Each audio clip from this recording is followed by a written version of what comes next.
মধ্যরাতে সমন্বয়কদের ইচ্ছামতো পিটিয়েছে ভয়ঙ্কর রূপে ছাত্রলীগ। সকালেই জরুরি ঘোষণা জারি করল সেনাপ্রধান। বিস্তারিত রয়েছে ভিডিওতে, আপনারা দেখতে থাকুন। খুলনায় সন্ত্রাসীদের গুলিতে নিহত হয়েছেন অর্ণব কুমার সরকার নামে বেসরকারি বিশ্ববিদ্যালয়ের এক শিক্ষার্থী। নরমাল একটা পোলাপাইন হঠাৎ করে সমন্বয়ক হইয়া নিজেরাও জানে না কি বলে তাহলে যে লেখা সমন্বয়করা প্রস্তুত মৃত্যুর জন্য, তবে মৃত্যু না আসলেও কাছাকাছি লেভেলে ভাই সেই লেভেলে অ্যাকশন চলছে। আজকে আমরা বলছি ছাত্রলীগের আরো এক অ্যাকশন, এক সমন্বয়কের বিরুদ্ধে অনেক মারছে ছেলেটারে। সমন্বয়কারীরা পালাচ্ছেন কেন? কেন পালাচ্ছেন? সার্জিস হাসনাত কেন এখন উচ্চ স্বরে কথা বলতেছে না কেন? জনগণ কি ধরনের নির্বাচন চায় সেটা না জেনে নির্বাচনে যেতে পারি না। প্রধান উপদেষ্টা। আসসালামু আলাইকুম সম্মানিত দর্শক, ভিডিওটি অত্যন্ত গুরুত্বপূর্ণ। ভিডিওটি আপনারা সম্পূর্ণ দেখবেন। সম্মানিত দর্শক মণ্ডলী, এবার ছাত্রলীগ সমন্বয়কদের ইচ্ছা মতন পিটিয়েছে, রড দিয়ে পাইপ নিয়ে মধ্যরাতে সমন্বয়কদের পিটিয়েছে। অনেক সমন্বয়ককে গুরুতরভাবে আহত করে এখন হাসপাতালে ভর্তি। সম্মানিত দর্শক মণ্ডলী, অনেক সমন্বয়ক মৃত্যুর সঙ্গে পাঞ্জা লড়তেছে। মধ্যরাতে হঠাৎ করে হামলা চালিয়েছেন ভয়ঙ্কর রূপে ছাত্রলীগ। সম্মানিত দর্শক মণ্ডলী, ইতিমধ্যে সেনাপ্রধান জেনারেল ওয়াকারুজ্জামান কঠিন একটা নতুন সিদ্ধান্ত নিতে যাচ্ছেন। যাই হোক দর্শক মণ্ডলী, আজকের এই ভিডিওটি আপনারা সম্পূর্ণ বিস্তারিত দেখলে বুঝতে পারবেন সমন্বয়কদের উপর কেন বারবার হামলা করা হচ্ছে, কেন ছাত্রলীগকে নিষিদ্ধ করার পরেও তারা ভয়ঙ্কর রূপে ধারণ করতেছে। তো বেশি দেরি না করে আমরা মূল ভিডিওতে চলে যাই। আপনারা মনোযোগ সহকারে ভিডিওগুলো সম্পূর্ণ দেখতে থাকুন। সম্ভবত আমার চ্যানেলে আমি একের পর এক এই ভিডিওগুলো আপলোড করছি কিনা জানি না, তো অনেকেই বকাবকিও দিচ্ছেন, অনেকেই মির্জাফর বলছেন, অনেকে অনেক ভাষায় বলছেন, কিন্তু আমি যেটা বোঝাতে চাচ্ছি সেটা আসলে অনেকে বুঝতে পারছেন, আবার অনেকে বুঝতেও পারছেন না। যে কোনো ক্ষত শুকানোর জন্য একটু সময় লাগে। এটা আপনি অতি দ্রুত কোনো রকম ভূমিকায় চলে গেলে সেখানে ঝামেলায় পড়বেন। আবার অল্প পানির মাছ বেশি পানিতে পড়লে ছটফট ছটফট ছটফট করে পরিবেশটারে আউলাই ফেলে, আর এতে হয় কি হিতে বিপরীত হয়। আমরা ক্ষতের কথার যে অংশ বললাম সেটা হচ্ছে ছাত্রলীগ গত 16 বছরে যা করছে পজিটিভ কাজের তুলনায় নেগেটিভ কাজের পরিমাণে বেশি। প্র্যাকটিক্যালি হচ্ছে এটাই। সো তাদের এখন সময় হচ্ছে নিজেদের ভুলভ্রান্তিগুলোকে যাচাই বাছাই করে অদূর ভবিষ্যতে বাংলাদেশে সুন্দরভাবে যদি রাজনীতি করতে হয়, যে নিষিদ্ধ ট্যাগ লাগিয়ে গেছে সেখান থেকে বের হইতে গেলে অনেক পথ পাড়ি দিতে হবে ভালো কিছুর মাধ্যমে। আবার আমরা যে বললাম অল্প পানির মাছ সমন্বয়করা, নর্মাল একটা পোলাপাইন হঠাৎ করে সমন্বয়ক হইয়া নিজেরাও জানে না কি বলে, বিএনপিকে টার্গেট করে যেভাবে কথা বলে, শেখ হাসিনার কথা তো বাদে দিলাম, বলতে বলতে তো এটা হয়েছেই, জাতীয় পার্টিকে নিয়ে কি বলে, এই যে বিভিন্ন ধরনের কর্মকাণ্ড করে এতে নানান ধরনের ঝামেলা পাকাইছে। তবে সর্বশেষ গত এক সপ্তাহে আমরা যেটা দেখলাম যে দেয়ালে দেয়ালে যে লেখা সমন্বয়করা প্রস্তুত মৃত্যুর জন্য, তবে মৃত্যু না আসলেও কাছাকাছি লেভেলে ভাই সেই লেভেলে অ্যাকশন চলছে। আজকে আমরা বলছি ছাত্রলীগের আরও এক অ্যাকশন, এক সমন্বয়কের বিরুদ্ধে অনেক মারছে ছেলেটারে। পাবনার ঈশ্বরদীতে বৈষম্য বিরোধী আন্দোলনের কি বলে যে আরেক সমন্বয়ককে পিটিয়েছে নিষিদ্ধ ঘোষিত ছাত্রলীগের নেতাকর্মীরা। এক মাস আগে কিন্তু একবার একজনকে মারছিল, এক মাসের মাথায় এসে দ্বিতীয় জনকে ধরলো। রাত 10টার দিকে ঈশ্বরদী সরকারি কলেজের সামনে, আপনার যে গেটের সামনে, পৌর যুবলীগের সভাপতি আলাউদ্দিন বিপ্লবের ব্যক্তিগত কার্যালয়ের পাশে হামলার এই ঘটনাটি ঘটেছে। আহত ইব্রাহিম রহমান তিনি হচ্ছেন আপনার একজন সমন্বয়ক, যার বয়স 21। তাকে লোহার পাইপ দিয়ে গিরায় গিরায় জয়েনে জয়েনে স্পর্শকাতর অংশে ব্যাপক আপনার নির্যাতন করা হয়েছে। ইব্রাহিম শহরের পূর্ব টেংরি এলাকার বাসিন্দা ও পাবনা সরকারি এডওয়ার্ড কলেজের অনার্স বর্ষের প্রথম বর্ষের ছাত্র। হামলায় অভিযুক্তরা হচ্ছেন নিষিদ্ধ ঘোষিত ছাত্রলীগের পৌর শাখার শাকিল হোসেন ওরফে পাতি শাকিল, রিফাত হোসেন এবং তাদের সহযোগী কয়েকজন। পাতি শাকিল সিয়াদায়া আমাদের বাংলাদেশে আবার পোলাপানের মধ্যে একটা ভাব আছে, কানকাটা রমজান, স্ক্রুডিলা উমক, তারপর হচ্ছে পাতি শাকিল, হ্যাঁ চাপাতি উমক থাকে না, বল্টুস উমক, এরকম কিন্তু নাম আছে। তো আহত সমন্বয়ক বলছে তার বন্ধু শান্তকে নিয়ে সরকারি কলেজ গেট সংলগ্ন চায়ের দোকানে তারা চা পান করতে যায়। এই সময় অতর্কিত পাতি শাকিল ও রিফাতের নেতৃত্বে বেশ কয়েকজন লোহার পাইপ, চাপাতি, পিস্তল হাতে তার উপর হামলা করে এবং সেখানে তারা পিটিয়ে ইব্রাহিমকে আহত করে রাস্তায় ফেলে দিয়ে যান। এই সময় শাকিল পিস্তল বের করে ইব্রাহিমকে গুলি করার চেষ্টা করে, কিন্তু দোকানদাররা অস্ত্রধারী শাকিলকে বাধা দেয়। পরে তাকে উদ্ধার করে ঈশ্বরদী উপজেলা স্বাস্থ্য কমপ্লেক্সে নেওয়া হয়। আর চিকিৎসক যিনি আছেন তাবাসসুম স্বর্ণা, তিনি বলছেন ইব্রাহিমকে ব্যাপক মারা হয়েছে। তো পরবর্তী সময় চিকিৎসা দিয়ে বাড়িতে পাঠানো হয়েছে। আর আমাদের ওসি ইনচার্জ শহীদ ভাই বলছেন হামলার খবর পেয়ে ঈশ্বরদী সার্কেলের অতিরিক্ত পুলিশ সুপার তিনি আপনার ঘটনাস্থল পরিদর্শন করেছেন। অপরাধীদের ধরতে আপনার অভিযান শুরু হয়েছে। গত বছরের 21শে ডিসেম্বর দুপুরেই ছাত্রলীগ নেতা শাকিলের নেতৃত্বে 7-8 জন বৈষম্য বিরোধী ছাত্র আন্দোলনের আরেক সংগঠক তানজিদুর রহমান দিহানকে পিটিয়ে আহত করে। তার পাতি শাকিল পাবনাকে গরম করে রাখছে ছাত্রলীগের এই নেতা। তবে পাতি শাকিলের দিনও ঘনায় আসবে। এখন যে ঘটনাগুলো ঘটছে, যদিও তারা আত্মগোপনে চলে গেছে, তবে পাতি শাকিল সাবধানে থাকতে হবে, কারণ পাতি শাকিলকে যে কোনো সময় গ্রেপ্তার করবে। তবে ছাত্রলীগের ভাইদের উদ্দেশ্যে বলি, দেখেন রাজনীতিতে হয়তো আবার কখনো ব্যাক করবেন, কিন্তু একটা ধৈর্যের পথ পাড়ি দিতে হবে, নিজেদেরকে পরিবর্তন করতে হবে, বদলাতে হবে। সহিংসতা কখনোই কোনো ভাষা হইতে পারে না। হ্যাঁ, সমন্বয়কটা অনেক জায়গায় হয়তো কিছু বাড়াবাড়ি করছে, নতুন নতুন দায়িত্ব পাইছে, ক্ষমতা মানুষকে আউলায়, কিন্তু আপনারা আপনাদের জায়গা থেকে ধৈর্যের জায়গাটা রাখতে হবে। কারণ একটা দুর্ঘটনা ঘটলে বা আপনাদের এই সকল কর্মকাণ্ডে অনেকে কিন্তু বিপদে পড়ে। আর সমন্বয়করা যারা হালকা নিচ্ছেন যে ছাত্রলীগ ফিরবে ভয়ঙ্কর রূপে, এগুলো জাস্ট স্টেটাস, কিন্তু এখন পরিণত হচ্ছে এগুলো বাস্তবে। নিজেরাও সাবধানে থাকবেন, আর কথাবার্তা বলার সময় নিজেরাও সবাইকে সম্মান শ্রদ্ধা দিয়ে কথা। আসসালামু আলাইকুম ওয়া রাহমাতুল্লাহি ওয়া বারাকাতুহু। যে যেখান থেকে এই ভিডিওটি দেখতেছেন সবাইকে জানাই মনের অন্তঃস্থল থেকে ভালোবাসা ও অভিনন্দন।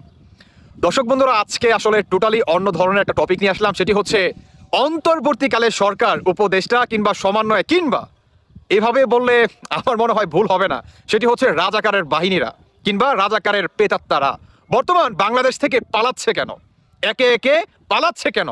সবাই তো লাইন ধরে ফেলছে। কি লাইন ধরে ফেলছে যে বাংলাদেশ থেকে আমাদের পালাতে হবে কেন? ৭২-এর সংবিধান পরিবর্তন করবে না? ২০২৪-এ যে আপনাদের এই আন্দোলন ছিল, যে আন্দোলন ঘিরে আপনারা বলেন যে নতুন দেশ স্বাধীন করছেন, সেই দেশ স্বাধীনের যে আপনার সংবিধান এই অনুযায়ী করবেন না, পরিবর্তন করবেন না? হ্যাঁ, সমন্বয়কারীরা পালাচ্ছেন কেন?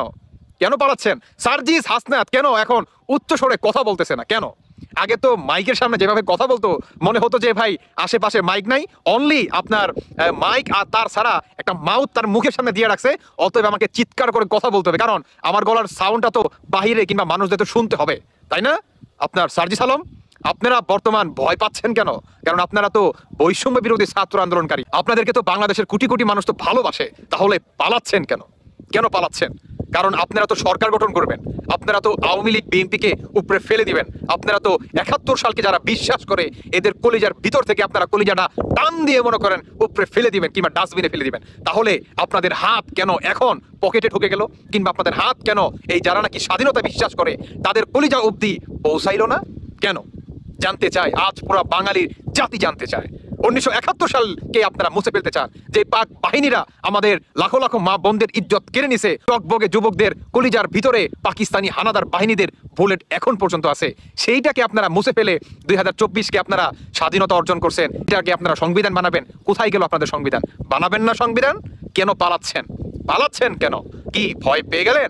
স্বাধীনতা যারা নাকি বিশ্বাস করে বাঙালি জাতি, এদের কলিজা থেকে কখনোই আপনারা এটা মুছে ফেলতে পারবেন না, বা আমরা এটাকে হতে দেব না, কারণ আমরা স্বাধীনতায় বিশ্বাস করি। যেই পাক বাহিনীরা আমাদের মা বোনদের ইজ্জত কেড়ে নিছে, তাদেরকে আমরা বাংলাদেশে পুনরায় মাথা চাড়া দিতে দিব না। কি আমরা দিব না? অন্যদিকে যখন নাকি ডক্টর ইউনূস তিনি আসলে পাকিস্তান যান কিংবা পাকিস্তানের প্রেসিডেন্টের সাথে তিনি আলাপ আলোচনা করে, তখন কি আপনার শেখ মুজিবুর রহমানকে আপনার দুশ্মন করা হয়, যে শেখ মুজিবুর রহমান নাকি বাংলাদেশকে ভালোবাসতেন না। ভালোবাসতেন কে? এই সমন্বয়কারীরা আর হচ্ছে এই উপদেষ্টারা। আর শেখ মুজিবুর রহমান নাকি ছিল দেশের শত্রু, জাতির শত্রু। উল্টো দিকে পাকিস্তানের সাথে বাংলাদেশের সম্পর্ক বর্তমান ভালো হওয়াতে অনেক রাজাকার বাহিনীরা আপনার মানে খুশি, তাদের আত্মহারা, মানে খুশি তাদের সীমা নাই। আমি জানতে চাই, একে একে সবাই তো পালাচ্ছে, তাহলে আপনাদের এই খুশিটা আসলে কতদিন ধরে রাখতে পারবেন? উল্টো দিকে যখন নাকি আমাদের বাংলাদেশের থেকে মনে করেন পাকিস্তানের সাথে সম্পর্ক ভালো করার উদ্দেশ্যে এক একটা ব্যবসা প্রতিষ্ঠানে আপনার সিগনেচার করা হয় কিংবা আদার্স আর অনেক বিষয় করা হয়, তখন কেন পাকিস্তান আমাদের বাংলাদেশকে সরি বললো না? এটা বলেন, সরি কেন বললো না? কারণ ১৯৭১ সালকে যখন নাকি আমরা স্বাধীনতা অর্জন করি, তখন তো পাকিস্তানি হানাদার বাহিনীরা যেভাবে আমাদের মা বোনদের ইজ্জত কেড়ে নিছে, সেই অনুযায়ী পাকিস্তানের তো সরি বলার কথা ছিল, কিন্তু পাকিস্তান তো সরি বলে নাই। উল্টো দিকে শেখ মুজিবুর রহমানকে বানাইছে ক্রিমিনাল, এবং আপনার যে স্বাধীনতা যারা নাকি অর্জন করছে তাদেরকে বানাইছে সন্ত্রাসী। আর সাধুকারা এই পাকিস্তান হানাদার বাহিনীরা, এদেরকে আমরা বাংলাদেশে কোনোভাবেই মাথা চাড়া দিতে দিব না। সর্বশেষ আমার একটা কথাই, সেটি হচ্ছে সমন্বয়কারীরা একে একে বাংলাদেশ ছেড়ে পালানোর চেষ্টা করতেছে, অনেকে পালিয়েও গেছে। তাহলে আপনারা কি ভয় পেয়ে গেলেন? যারা নাকি স্বাধীনতায় বিশ্বাস করে তাদের কলিজা থেকে আপনারা এই ১৯৭১ সালে যে স্বাধীনতা যারা নাকি বিশ্বাস করে কিংবা কলিজার ভিতরে লালন পালন করে, এদের কলিজার ভিতরে হাত দিয়ে উপরে ফেলবেন না? কি এত অল্পতেই ভয় পেয়ে গেলেন? কি ভয় পেয়ে গেলেন? বাংলাদেশের কোটি কোটি মানুষ স্বাধীনতায় বিশ্বাসী, যেই কোটি কোটি মানুষদের হাত ধরে আজ আমরা বাংলা ভাষায় কথা বলতে পারি, মাতৃভাষায় কথা বলতে পারি। এই মাতৃভাষাকে আপনারা পরিবর্তন করবেন না কেন? ভয় পেয়ে গেলেন? অল্পতেই ভয় পেয়ে গেলেন? এখন পর্যন্ত তো যারা নাকি স্বাধীনতায় বিশ্বাস করে তারা তো মাঠে পর্যন্ত নামে নাই, এতেই আপনারা ভয় পেয়ে গেলেন? সার্জিস হাসনাত কিংবা নাহিদ, আসিফ, উপদেষ্টা আপনার তেলবাজ আসিফ নজরুল, কোথায় গেলেন আপনারা? সর্বশেষ আমি আরো একটি কথা বলতে চাই, সেটি হচ্ছে এই অন্তর্বর্তীকালের সরকার, সমন্বয়ক, উপদেষ্টা কিংবা যে বা যারা মাস্টার মাইন্ড ছিল, প্রত্যেকটা রাজাকারের এই বাংলাদেশে বিচার করতেই হবে ইনশাআল্লাহ। আপনাদের বিচার এই বাংলাদেশেই হবে। জনগণ কি ধরনের নির্বাচন চায় সেটা না জেনে নির্বাচনে যেতে পারি না, প্রধান উপদেষ্টা। এই শিরোনামের মধ্যেই একটা কিন্তু আছে, একটা যদি আছে। সেটা হচ্ছে যে এখনো মনে হয় ধন্দে আছে যে নির্বাচনটা আসলে কিভাবে হবে, কোন প্রক্রিয়ায় হবে, কেন হবে, এরকম নানান প্রশ্ন, ওই যে সংস্কার আগে, বিচার আগে, তারপরে নানা ইস্যু জড়ো হচ্ছে, অথচ পরিষ্কার ব্যাপার হওয়ার কথা এটা, যেমন এরশাদ পতনের পর সবার লক্ষ্যটা কি ছিল, যে একটা তত্ত্বাবধায়ক সরকার ব্যবস্থা, ওই ব্যবস্থা অধীনে একটা নির্বাচন, যে কোনো পরিবর্তনের পর দ্রুত বেগে নির্বাচনটাই হচ্ছে প্রত্যাশিত, যাতে একটা সাংবিধানিক কাঠামোর মধ্যে যায়। কিন্তু এখানে এটা সত্য যে একটা সংস্কার দরকার, বড় ধরনের যে ধরনের ফ্যাসিবাদী বিধি ব্যবস্থা, তার অধীনে তো নির্বাচন হতে পারে না।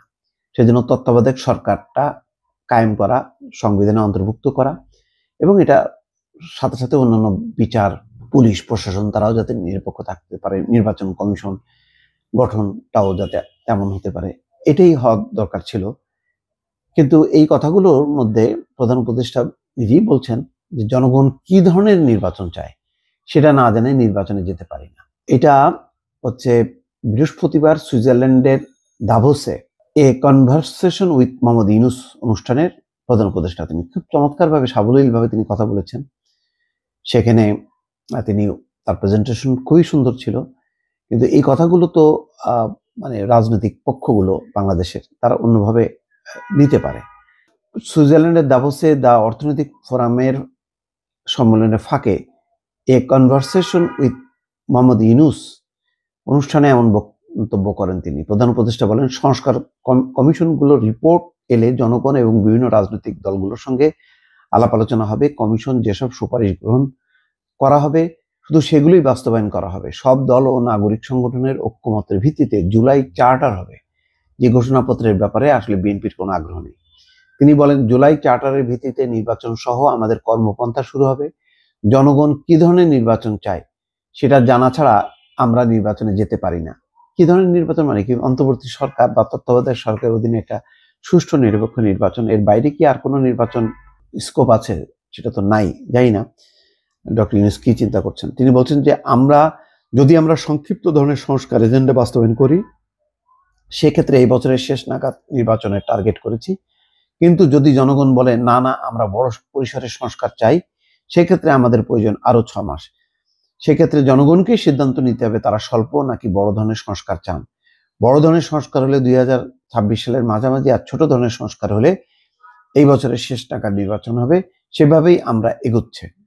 যাই হোক, একটা তিনি ধারণা দিলেন, আগের ধারণাটা একটু মডিফাই করে বললেন, কিন্তু ওই যে জনগণ কি ধরনের নির্বাচন চাই সেটা না জেনে নির্বাচনে যেতে পারি না, এই শব্দগুলির মধ্যে একটু মারপ্যাচ আছে, একটা অস্পষ্টতা আছে। এতে এক ধরনের সন্দেহ বিশ্বাস তৈরি হতে পারে রাজনৈতিক দলগুলোর মধ্যে, এটা আমি দর্শক মনে করছি। সম্মানিত দর্শক, আপনারা বিস্তারিত ভিডিওতে দেখতে পারলেন চাঞ্চল্যকর তথ্য। দর্শক মন্ডলীর অনেক সমন্বয়ক বর্তমানে হাসপাতালে ভর্তি আছেন, তাদেরকে রড দিয়ে পাইপ দিয়ে পিটিয়েছেন ছাত্রলীগ। আপনারা অনেকেই বিস্তারিত প্রতিবেদনে শুনতে পারলেন। সম্মানিত দর্শক মন্ডলী, কেন কয়েকদিন পর পর বারবার এই সমন্বয়কদের উপরই হামলা করা হচ্ছে? দর্শক মন্ডলী অনেকেই বলতেছে যে কোনো রকমভাবে যদি আওয়ামী লীগ ক্ষমতায় আসে, এই সমন্বয়কদের অস্তিত্বই রাখবে না বাংলাদেশে। যাই হোক দর্শক মন্ডলী, ইতিমধ্যেই সমন্বয়করা কিন্তু ভেঙে পড়েছে, তারা বিপদে পড়ে চলেছে। অনেকে বলতেছে সমন্বয়করা দেশ ছাড়ার জন্য প্রস্তুত হচ্ছে, যে কোনো সময় তারা দেশ ত্যাগ করবেন। যাই হোক দর্শক মন্ডলী, এই সম্পর্কে আপনারা কি বলতে চান? সমন্বয়করা কি নির্বাচনের আগে দেশ ত্যাগ করবেন? আপনাদের কাছে কিছু মনে হলে আপনাদের মতামত ভিডিওর কমেন্ট বক্সে অবশ্যই ঝটপট জানিয়ে দিবেন। ভিডিওর সঙ্গে সম্পূর্ণ আকারে থাকার জন্য আপনাদের সবাইকে অসংখ্য ধন্যবাদ।